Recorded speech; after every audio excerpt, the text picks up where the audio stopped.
अंबिकापुर के प्रसिद्ध पर्यटन स्थल मैनपाट में 3 दिवसीय मैनपाट महोत्सव और 13 फरवरी से शुरू हो गया है। महोत्सव का शुभारंभ छत्तीसगढ़ के मुख्यमंत्री विष्णुदेव साय दोपहर 3 बजे करेंगे। 3 दिनों तक चलने वाले इस महोत्सव में देश भर के कई नामी कलाकार और हस्तियां शामिल होंगी। इस आयोजन का मुख्य उद्देश्य सरगुजा की लोक संस्कृति और पर्यटन को बढ़ावा देना है। महोत्सव में भाजपा सांसद और भोजपुरी गायक मनोज तिवारी तथा प्रसिद्ध सिंगर कनिका कपूर अपनी प्रस्तुति देंगे और जिससे कार्यक्रम में खास आकर्षण रहेगा। महोत्सव को लेकर प्रशासन द्वारा सभी तैयारियां पूरी कर ली गई हैं।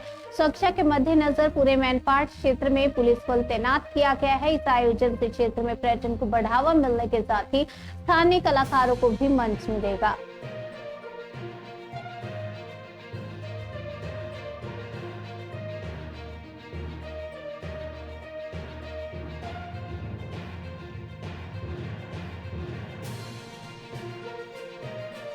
पहले आप सभी के दर्शकों को सादर जय श्री राम।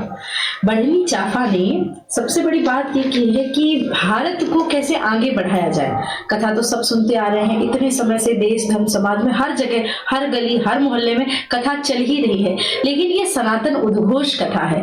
राम का चरित्र क्या है? राम का चरित्र राम राज्य का है। मैंने कल कथा में भी कहा कि अगर राम ने केवल अयोध्या में जन्म लिया होता और अपने परिवार के लिए जी रहे होते तो शायद राम को कोई जानता नहीं है, एक भगवान की तरह हम पूजा करते। परंतु अगर आज राम का चरित्र पूरी दुनिया में राम राज्य के नाम से जाना जाता है तो वो इसलिए जाना जाता है कि राम ने शबरी के झूठे बेर खाए, केवट की नैया पे बैठी निषाद राज को अपने गले से लगाया।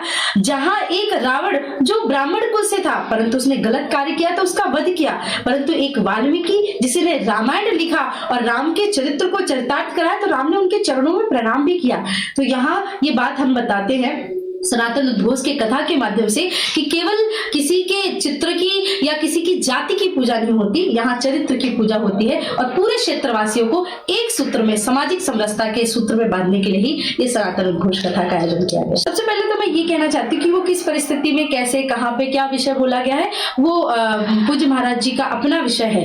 मैं उस पर बस इतना कहती हूँ कि ये सत्य है, हर कोई व्यक्ति शंकराचार्य नहीं हो सकता। शंकराचार्य बनने के कुछ पैरामीटर्स हैं, कुछ उसकी परिस्थितियां हैं, कुछ उसके नियम हैं। उस नियम के बाद ही आप शंकराचार्य बन सकते हैं। और सबसे बड़ी बात, आदिगुरु शंकराचार्य जी ने जब ये पद्धतियां, ये स्थापना की कि 4 स्थानों पे 4 मठ स्थापित करके उसके 4 शंकराचार्य स्थापित किए जाए, जो राष्ट्र धर्म समाज का और देश की जनता का धर्म से जोड़े रखने का एक कार्य करे। तो ये विषय कहीं ना कहीं कुछ समय से, मैं कुंभ के समय से भी देख रही थी, अभी से भी ये समय बड़ा गर्मा गर्मी का चल रहा है कि मैं श्रेष्ठ हूँ, मैं श्रेष्ठ हूँ।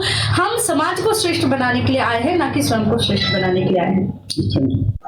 बढ़नी चाफा ने सबसे बड़ी बात ये की है कि भारत को कैसे आगे बढ़ाया जाए। कथा तो सब सुनते आ रहे हैं इतने समय से, देश धर्म समाज में हर जगह, हर गली, हर मोहल्ले में कथा चल ही रही है, लेकिन ये सनातन उद्घोष कथा है।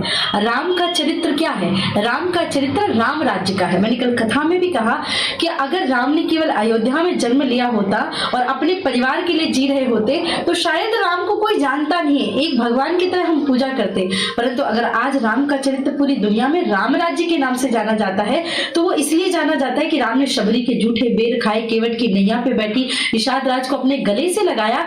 जहां एक रावण जो ब्राह्मण कुल से था परंतु उसने गलत कार्य किया तो उसका वध किया, परंतु एक वाल्मीकि जिसने रामायण लिखा और राम के चरित्र को चरितार्थ कराया तो राम ने उनके चरणों में प्रणाम भी किया। तो यहाँ ये बात हम बताते हैं सनातन उद्घोष के कथा के माध्यम से कि केवल किसी के चित्र की या किसी की जाति की पूजा नहीं होती, यहाँ चरित्र की पूजा होती है और पूरे क्षेत्रवासियों को एक सूत्र में, सामाजिक समरसता के सूत्र में बांधने के लिए ही ये सनातन उद्घोष कथा का आयोजन